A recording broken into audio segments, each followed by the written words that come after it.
Jadi penyerahan kepada pihak kepolisian untuk misalnya pelimpahan perkara kepada pihak kepolisian itu hanya bisa dilakukan di tingkat penyidikan. Kalau pada fase penyelidikan seharusnya tidak ada pelimpahan. Yang kemarin tuh ya, saya telah meminta kepada Direktur Penyidikan, PLT-nya sekarang Pak Setio Budi. Saya sudah pernah memanggil yang bersangkutan, kemudian sudah saya sampaikan juga kepada Deputi Penindakan. Tolong dievaluasi tim Satgas yang sekarang itu, yang nyari-nyari Harun ini gitu. Apa kendalanya, di mana, dan lain sebagainya.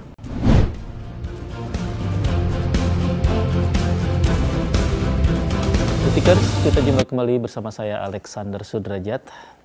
Kali ini saya sudah berada di Gedung Merah Putih Komisi Pemberantasan Korupsi untuk mengajak Anda berbincang dengan Bapak Nawawi Pomolango, Wakil Ketua KPK Bidang Penindakan, terkait sejumlah isu aktual tentunya di bidang pemberantasan korupsi. Pak Nawawi ini termasuk salah satu pimpinan yang vokal. Salah satunya beliau langsung menyatakan ketidaksetujuannya terhadap ide pemerintah untuk menghidupkan kembali tim pemburu koruptor. Selain isu tersebut, kita akan menggali cerita setelah 8 bulan Pak Nawawi bekerja sebagai pimpinan KPK, apa saja yang telah dikerjakannya, apakah sejumlah kritik yang pernah beliau sampaikan saat fit and proper test sudah bisa beliau benahi setelah beliau masuk di dalam KPK ini. Kita sapa langsung Bapak Nawawi Pomolango. Assalamualaikum Pak Nawawi. Waalaikumsalam warahmatullahi Apa kabar Pak? Alhamdulillah baik. Setelah 8 bulan ya Pak, ada ya? Iya, ada 8 bulan di KPK, sudah merasa menemukan ritme bekerja yang oke? Koordinasi dengan teman-teman di bidang-bidang lain, dengan tim penyidik misalnya? Rasanya sih belum. Masih belum? Kebetulan saya berlatar belakang hakim ya. Oke. Kalau sewaktu menjadi hakim itu, mutasi dari satu pengadilan ke pengadilan itu sesuatu yang sangat biasa. Iya. 2 tahun saya wakil di mana misalnya, kemudian pindah jadi ketua di pengadilan mana. Kita melakukan adaptasi dengan pengadilan baru itu menjadi sesuatu yang begitu gampang. Karena kita masih ketemu dengan teman hakim, masih ketemu dengan panitra, dan mereka sudah terbiasa juga menerima orang-orang baru seperti itu. Jadi menjadi sesuatu yang begitu mudah, kemudian kita masih beradaptasi. Di komisi ini tidak seperti itu. Awal masuk itu karena kita hanya melihat dari luar dulu, tetapi begitu kita masuk ke dalam sini, ternyata lebih kita menemukan kesulitan untuk segera bisa beradaptasi. Maksudnya? Ada satu pengalaman soal adaptasi ini saja. Misalnya saya diajak satu tim Korsup ke Sulawesi Tengah misalnya. Atau ke Jawa Tengah. Untuk ke Sulawesi Tengah itu, saya barangkali berjalan bersama tim yang baru kali itu saya lihat. Padahal kemudian di Jawa Tengah, saya jalan bersama ini sosok seorang Korsup yang terkenal di KPK katanya. Beliau ini dipanggil dengan nama Coki.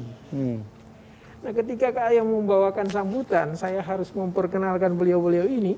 Saya tidak tahu nama lengkap dari Pak Coki ini. Gitu. Pada saat itu. Nah, ini sedikit gambaran kecil mengenai beradaptasi di Komisi Pemberantasan Korupsi. Belum lagi yang Pak yang Mas sebutkan tadi, bagaimana dengan ritme kerja di Direktur Penyelidikan, Penyidikan, Pencegahan. Belum di pencegahan seperti apa, teman-teman di biro Deputi PIPM, Deputi Inda itu rasanya memang memerlukan waktu yang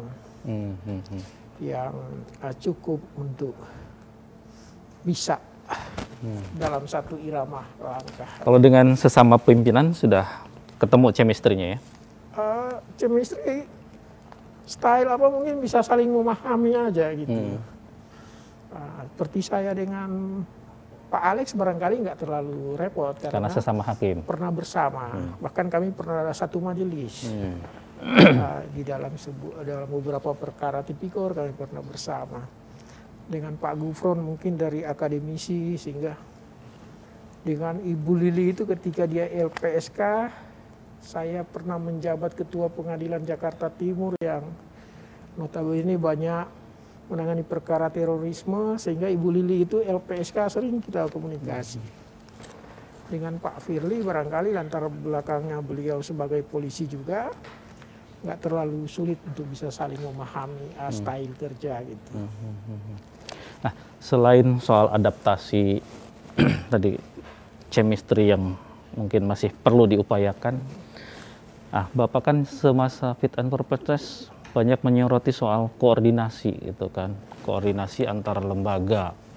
Nah, bagaimana kalau misalnya internal aja masih menghadapi kendala-kendala, bagaimana dengan koordinasi lintas institusi, Pak? Di Undang-Undang 30 2002 dikenalkan istilah trigger mechanism.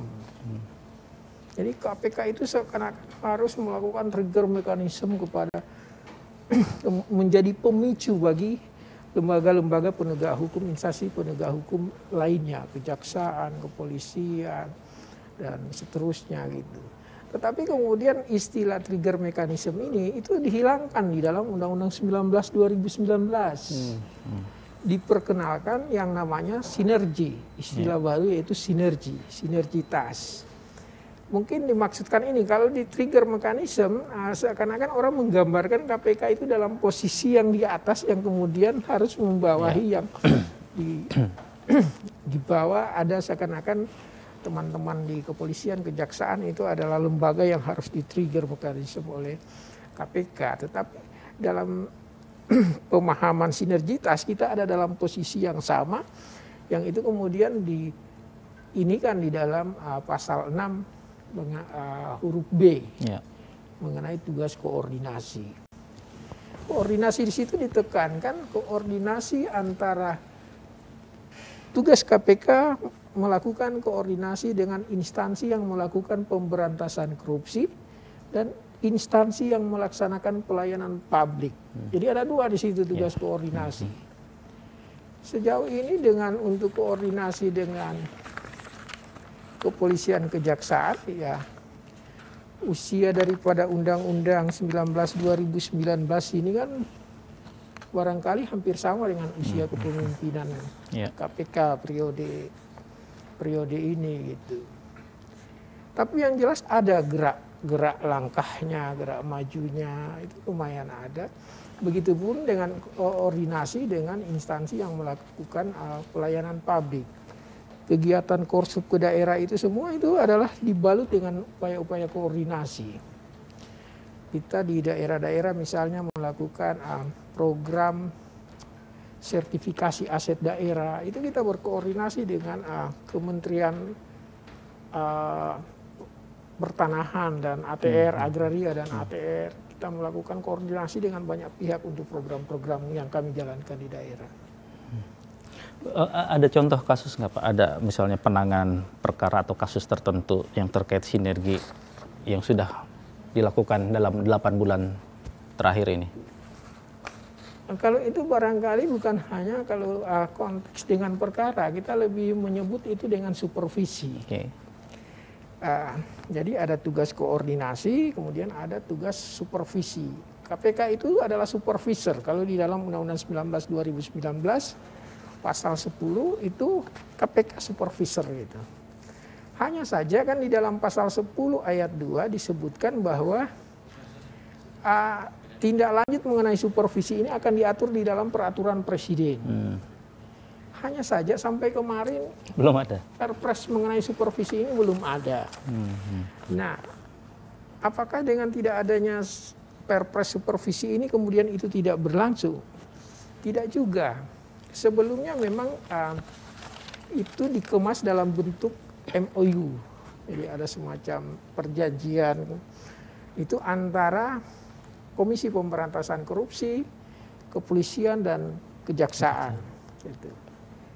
Hanya saja MOU ini juga menyimpan sedikit persoalan karena dia sudah berakhir sejak 29 Maret 2020 kemarin, sudah habis. Kita kemudian mencoba lagi memformulasi bentuk-bentuk MOU itu, tetapi sampai sekarang itu masih di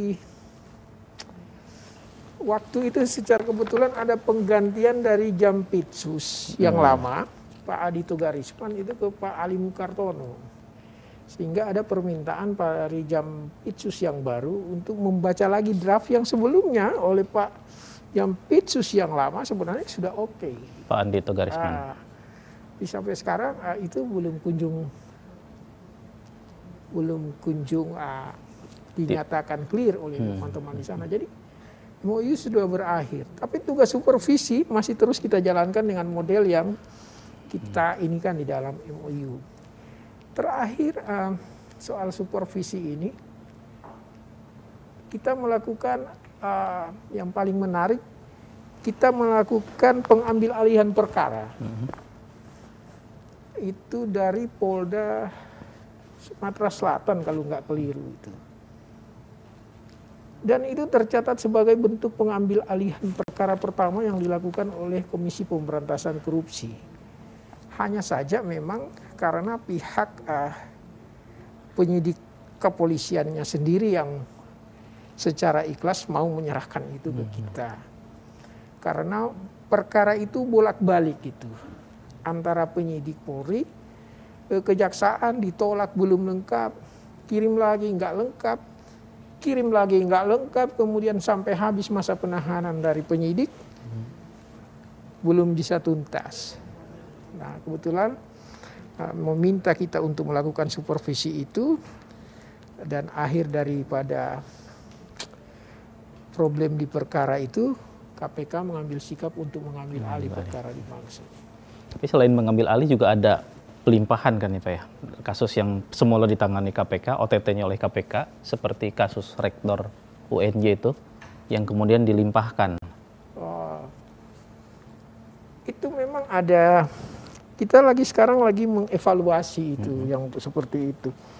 Itu kemarin kan dilakukan oleh Direktorat Pengaduan Masyarakat. Gitu. Nah, kita akan mencoba untuk mengevaluasi kembali SOP menyangkut soal itu. Ada yang menyebut bahwa belum tepat pelimpahan itu kepada pihak lain. Ya. Karena seharusnya saya tidak ingat jelas pasal itu yang ini, tetapi seyogianya kita sudah memiliki 2 alat bukti yang cukup, kemudian itu sudah sprindik, baru itu yang bisa dialihkan.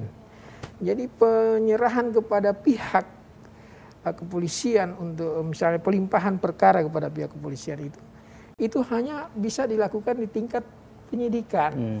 Kalau pada fase penyelidikan seharusnya tidak ada pelimpahan. Yang kemarin tuh harusnya tidak terjadi sebetulnya. Harusnya tidak ada. Dan ternyata dalam perjalanannya dinyatakan bebas kalau nggak salah itu. Nah, karena mereka melakukan penyelidikan lagi gitu, dan dalam penyelidikan mereka kemudian tidak menemukan 2 alat bukti yang cukup. Ya kita harus hargai itu. Jadi kita harus jujur bahwa itu pelimpahan itu yang bermasalah.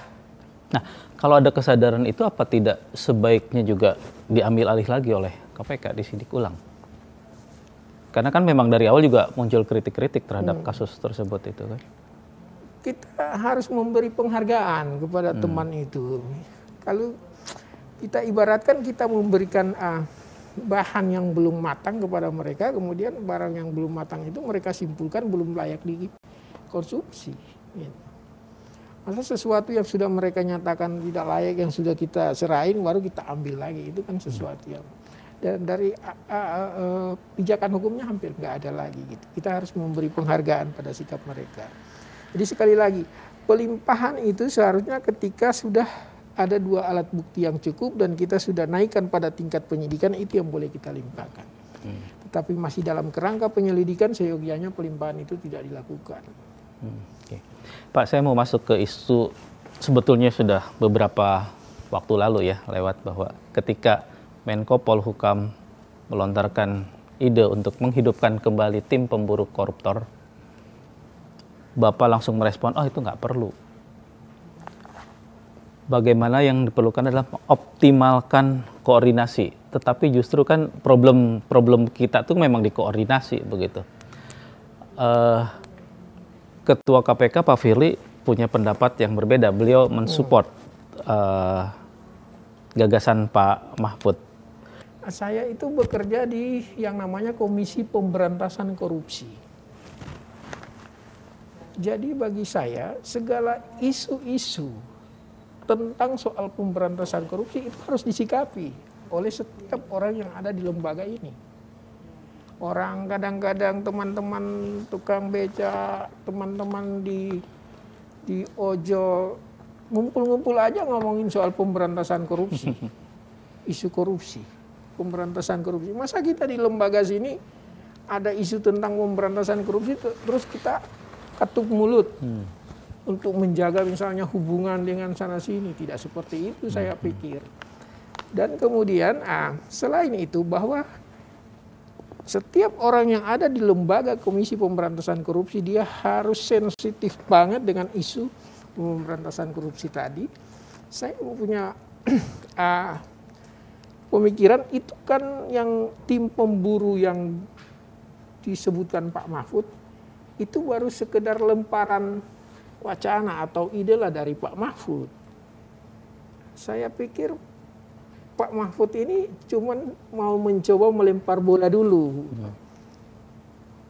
Seperti apa respon publik atau kebanyakan orang terhadap isu itu. Jadi memang pinternya Pak Prof Mahfud itu. Dia mencoba melemparkan, saya akan hidupkan lagi tim pemburu korupsi gitu. Sebenarnya yang dia harapkan adalah banyaknya suara-suara kalau itu dimunculkan gitu. Dan saya termasuk orang yang punya pemikiran enggak.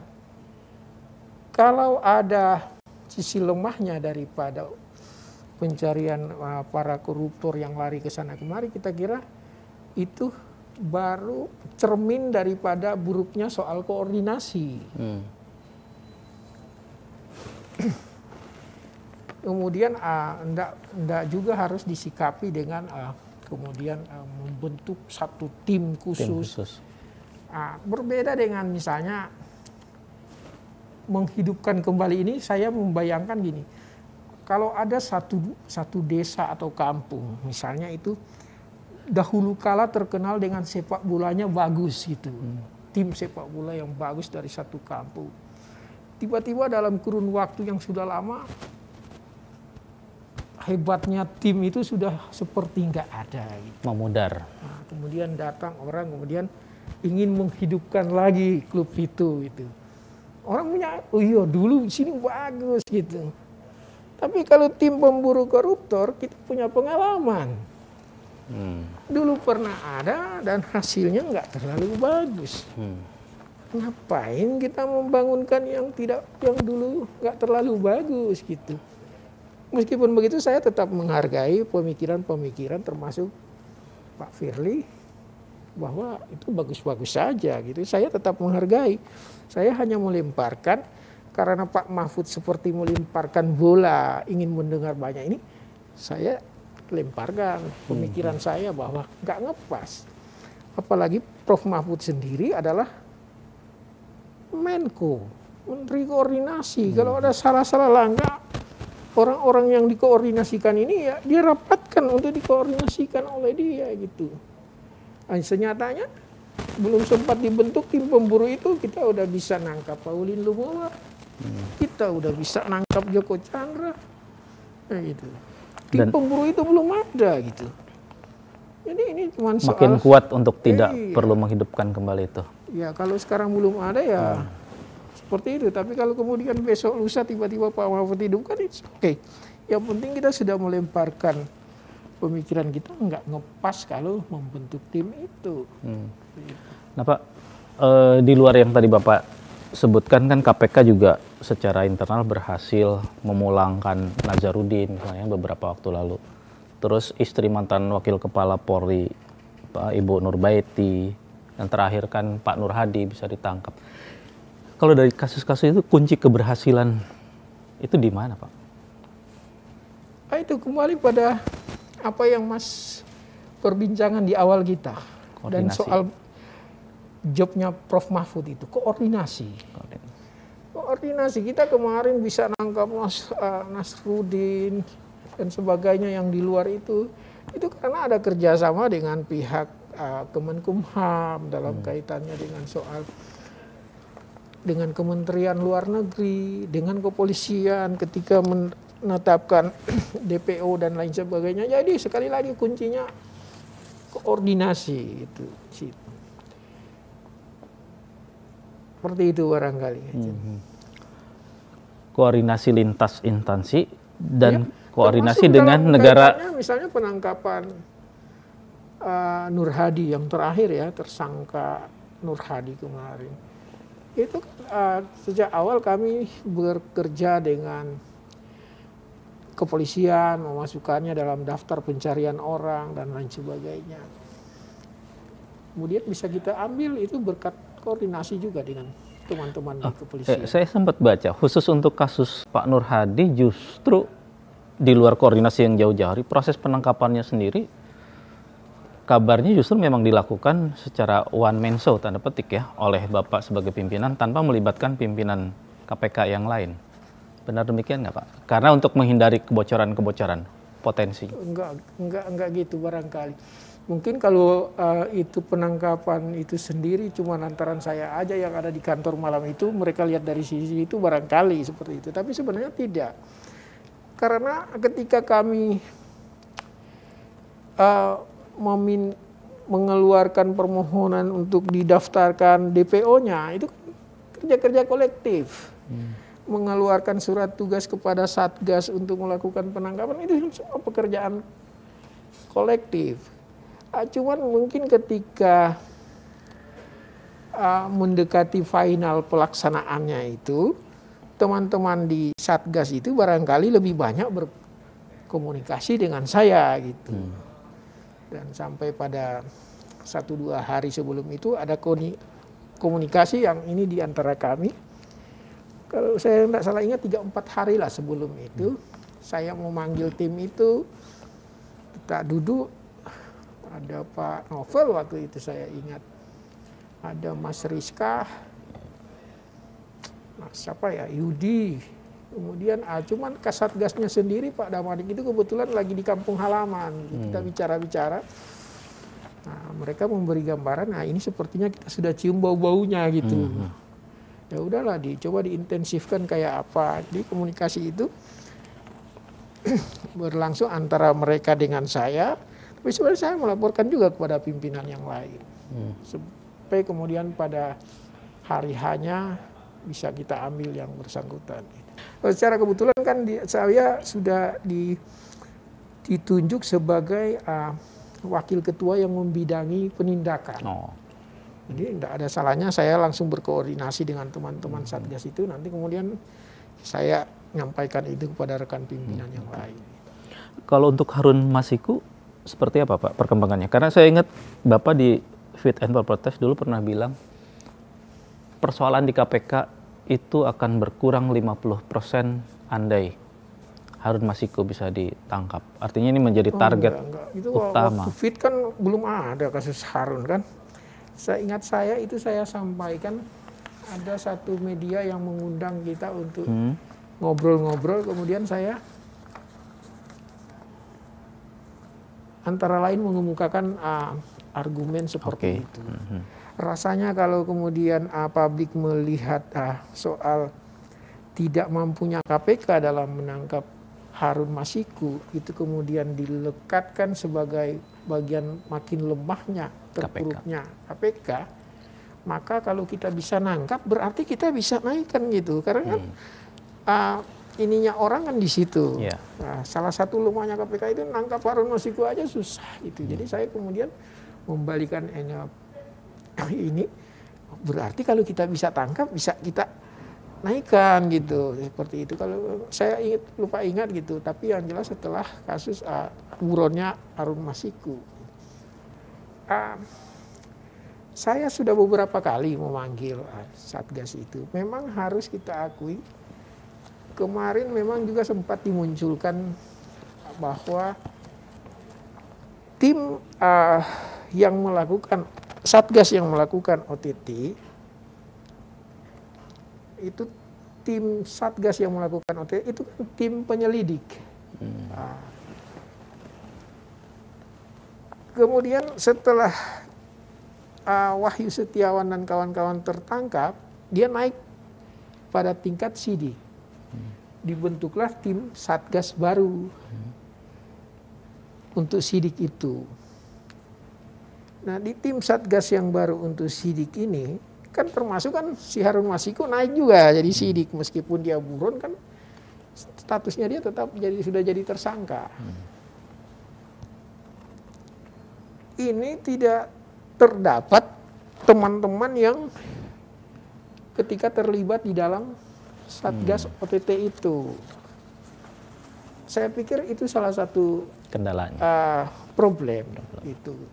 Karenanya saya sudah meminta, tentu dengan persetujuan juga rekan pimpinan yang lain, saya telah meminta kepada Direktur Penyidikan, PLT-nya sekarang Pak Setio Budi. Saya sudah pernah memanggil yang bersangkutan, kemudian sudah saya sampaikan juga kepada Deputi Penindakan, tolong dievaluasi tim Satgas yang sekarang itu, yang nyari-nyari Harun ini gitu. Apa kendalanya, di mana, dan lain sebagainya. Sampai kemudian saya memanggil juga sendiri Satgasnya itu dan Direktur Sidiknya. Saya tanyakan kepada mereka kalau gimana progresnya dan lain sebagainya. Kalau memang nggak butuh tim Satgas pendamping, silakan, atau penambahan personil silakan.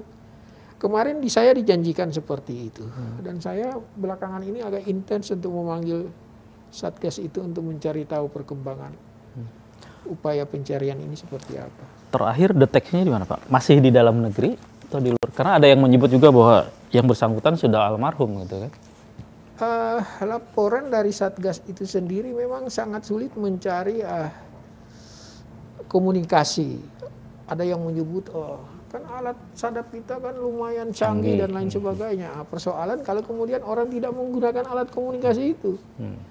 Saya menjadi ingat dulu itu ada alat komunikasi, ada kaleng susu yang satu disasangin benang, kemudian bisa. Nah, itu rasanya nggak bisa dimonitor di kita di sini gitu. Model seperti itu mungkin yang dilakukan. Tetapi kalau mengambil kesimpulan bahwa yang bersangkutan sudah almarhum, saya pikir juga tidak terlalu belum didasari dengan cuman gara-gara barangkali Pak Bunyamin punya informan belum dapatkan data, kemudian itu harus disimpulkan bahwa yang bersangkutan sudah almarhum. Boyamin Saiman Maki. Mudah-mudahan kita tunggulah dalam waktu. Pak, saya mau dalami yang Pak Nur Hadi. Setelah sekian lama mungkin proses di KPK setelah ditangkap itu, tergali informasi nggak, Pak?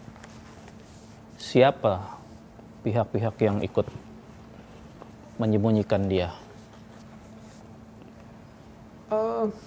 Beberapa waktu yang lalu saya memanggil Satgas ini, tetapi bukan soal siapa membantu di dalam pelarian. Saat ini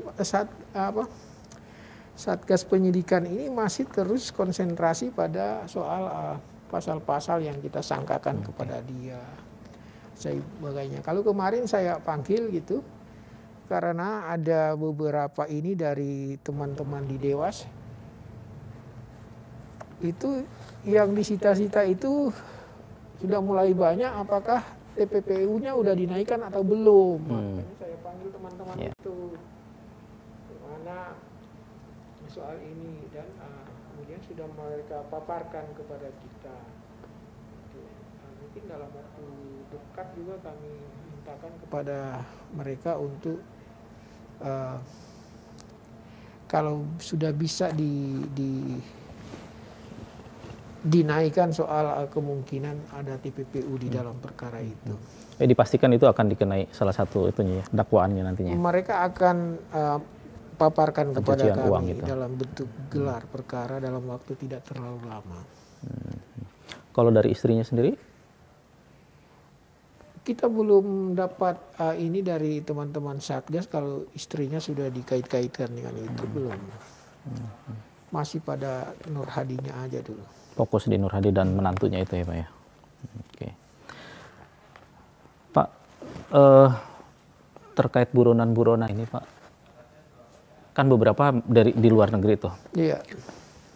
Dari pengalaman yang sudah ditangkap-tangkap itu memang ada negara tertentu yang sulit berkoordinasi atau memang sengaja melindungi kayak gitu nggak Pak?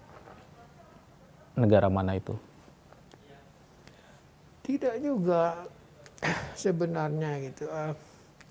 Apa yang dilakukan oleh Menkumham barangkali menjemput seorang Pauline Lumowa di Serbia meskipun di antara dua negara ini tidak ada hubungan.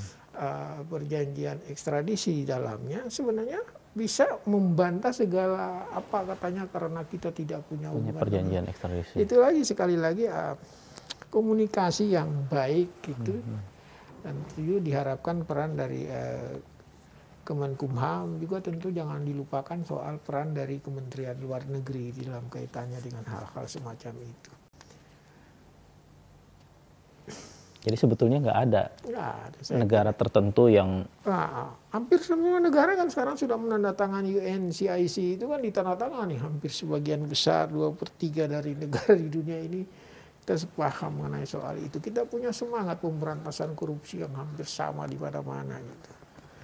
Jadi saya kira tidak ada satu negara cuma antara katanya seorang Joko Chandra yang begitu banyak aset di Malaysia, dia kenyataan kan bisa dilakukan dengan P2P ya, oleh kepolisian bisa didatangkan ke Indonesia.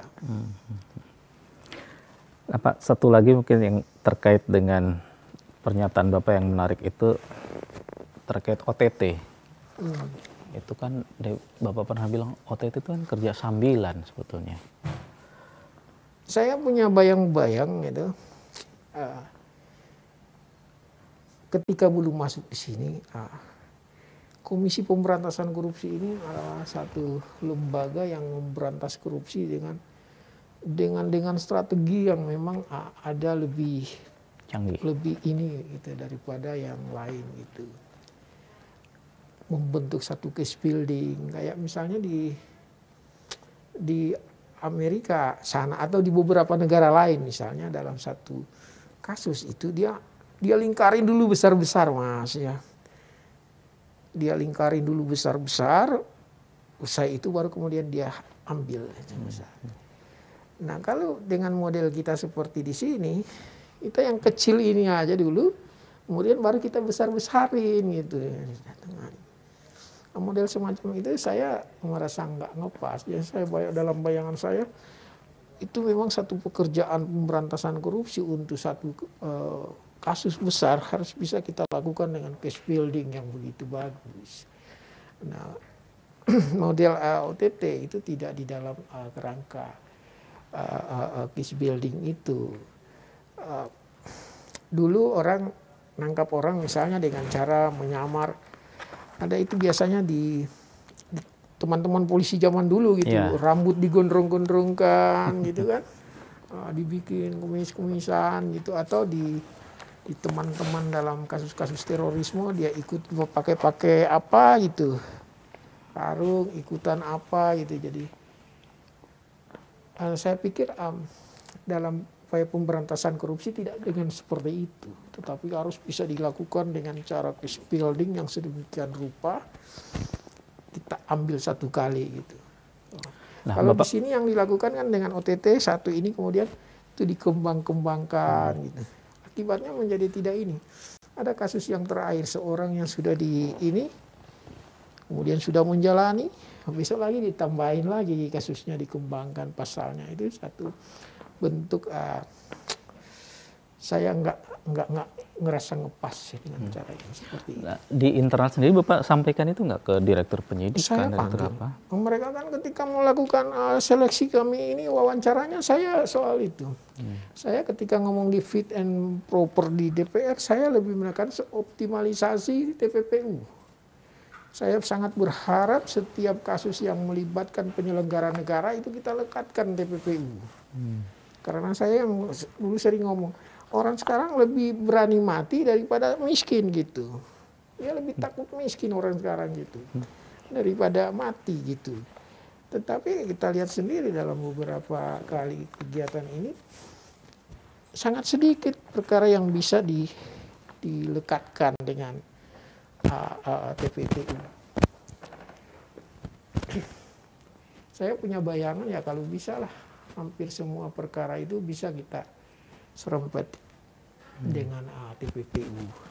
Itu aspek penjeraan yang paling saya pikir ngepas di dalam kaitannya dengan pemberantasan korupsi. Pak, kalau dari paparan Bapak sejak awal ini, sepertinya masih suram lah ya masa depan pemberantasan korupsi kita ini. Padahal bangsa ini sudah hari ini berulang tahun ke 75 tahun gitu kan. Dalam bayangan Pak Nawawi sendiri, kira-kira butuh berapa generasi lagi bangsa kita bisa bebas dari korupsi ini? Sulit untuk masuk pada kemudian bisa menetapkan berapa generasi. Tapi saya barangkali kalau bisa saya komparatifkan ini dengan apa yang disebutkan Pak Ajumardi, apa keliru saya di Kompas, beliau katakan perlu revitalisasi. Gitu. Enggak. Saya kira beliau misalnya melihat bahwa salah satu kondisi kita kemudian seperti ini adalah revisi undang-undang itu. Nah kalau kemudian dia bicara revitalisasi ini kan seperti orang yang tidak berdaya, sudah tidak berdaya, kemudian kita ingin bikin dia dikdaya lagi gitu. Jadi dia melihat konsep KPK itu begitu kuat ketika di 30 2002. Seakan-akan di 2019 menjadi tidak berdaya. Sementara kami menjalankan yang 2019 ini, kami kira tidak ada seperti itu. Tapi inilah memang model pemberantasan korupsi yang harus kami jalankan dengan format Undang-Undang 19 2019. Dulu misalnya pencegahan itu ditaruh di, saya lupa itu pasal 6 huruf D atau E itu pencegahannya. Sekarang kemudian ditaruh di paling di atas gitu. Di pasal 6 huruf A, kemudian ditaruh koordinasi, monitoring, kemudian baru tugas supervisi, barulah kemudian penindakan gitu. Jadi seperti menggambarkan seperti itulah strategi pemberantasan korupsi yang dikehendaki gitu. Cegah-cegah aja dulu Bu, sampai bagaimana caranya gitu. Tetapi ya seperti yang disampaikan juga, cegah juga terus nggak ada penindakan juga kan lama-lama orang jadi nggak ini juga gitu. Nah Pak, kalau misalnya bila dikaitkan dengan penugasan atau pelibatan KPK dalam penanganan sejumlah proyek penanganan pandemi itu, untuk klausul pencegahan itu seperti apa praktiknya? Pasal 6 dari Undang-Undang 19 2019 menyebutkan paling tidak ada 6 tugas tusi daripada KPK. Tugas pertama itu melakukan tindakan-tindakan untuk mencegah terjadinya tindak pidana korupsi. Yang kedua ya tugas koordinasi. Nah yang ketiga ini tugas monitoring. Jadi saya sebenarnya melihat keikutsertaan kita di dalam soal upaya pencegahan korupsi di dalam pandemi COVID ini sebenarnya ada di monitoring. Monitoring ini diimplementasi pasalnya dari huruf 6 huruf C tentang monitoring terhadap penyelenggaraan negara ini disebutkan di situ kita perlu bisa melakukan kajian segala sesuatu tentang kebijakan yang dijalankan di satu kementerian lembaga seperti yang kami lakukan pada kartu prakerja, Ada lagi saya lupa menyebut itu. Kemudian yang terakhir ini yang ribut-ribut itu. Lawannya dangdut itu apa? Popnya Kemendikbud gitu kan. Kita melakukan kajian-kajian seperti itu, kemudian kajian itu kita jadikan rekomendasi kepada kementerian lembaga itu untuk dilaksanakan perubahan-perubahan. Gitu. Jadi lebih kaitannya dengan pandemi itu kepada tugas monitoring. Sebenarnya saya punya keinginan secara ini, saya pernah bilang ke pimpinan lain, dan sempat jalan itu. Saya lebih suka dari monitoring, tugas monitoring ini bisa di ini gitu loh. Apa ya sebutan yang pas itu? Kita lebih progresifkan barangkali tugas monitoring itu dengan semacam sidak. Jadi yang turun itu bisa dari teman-teman pencegahan, bisa dari penindakan satu kaligus. Jadi kita datangi. Konon di satu kementerian lembaga yang soal penyaluran ini ada kerasa kerusuknya, kita bisa datang dadakan gitu untuk melihat. Ya kalau yang masih bisa kita cegah tadi ya mungkin. Tetapi kalau yang bisa kita langsung tindaki, harusnya kita tindaki gitu. Saya lebih punya gambaran seperti itu. Dan sebenarnya KPK tidak bermain aja di ranah pencegahan tadi. Di beberapa kementerian lembaga sekarang yang melaksanakan soal pengelolaan bansos, anggaran COVID ini, kita menaruh di situ. Ada yang namanya, saya lupa berapa banyak satgas, ada satgas pencegahan dan satgas penindakan. Bahkan pada beberapa informasi yang masuk ke kita sudah menaikkan itu dalam status penyelidikan. Sudah ada yang mulai kita lidik gitu dari sejumlah. Nah, ini jangan kemudian dikemas sebagai menakut-nakutin gitu. Tapi harus kami sampaikan bahwa sebenarnya KPK sudah bergerak di soal penindakan, tidak hanya bermain di ranah pencegahan. Nyatanya kami sudah melakukan penindakan dengan model penyelidikan tadi, sudah ada penyadapan. Nah, tapi kan namanya kerja yang seperti ini ya kembali lagi tadi Mas tanyakan OTT itu yang saya katakan sambilan kita nunggu-nunggu gitu, umpan siapa tahu dimakan gitu, enggak juga seperti itu gitu. Nah, kalau bilang juga KPK sekarang ini tidak melakukan penindakan, kemarin sudah 100 lebih itu dalam 8 bulan ini. Ya, penyadapan yang kita mohonkan dan sudah di-ACC semua oleh Dewan ya Pengawas. kurang barangkali kalau diistilahkan dengan umpannya belum ada yang kemakan aja barangkali gitu ya. Gitu. Tapi kan melakukan. Ketika saya ke Kaltim akhir bulan Maret, saya ingatkan misalnya waktu itu ada kegiatan Pangdam untuk mengumpulkan para kepala daerah dari Kaltim. Saya ingatkan, saya bisikin lagi itu beberapa. Sepertinya kita nguping-nguping di sini di daerah sini gitu ya. Mudah-mudahan lah nggak ada OTT di sini. Ya. Nah, ternyata kan dalam beberapa waktu kemudian ada cerita itu kita bisa ngambil gitu dari situ. Detikers, demikian bincang-bincang kami dengan Bapak Nawawi Pomolango, Wakil Ketua KPK bidang penindakan hari ini. Terima kasih, kita jumpa kembali dengan isu dan narasumber yang lain. Pak Nawawi, terima kasih.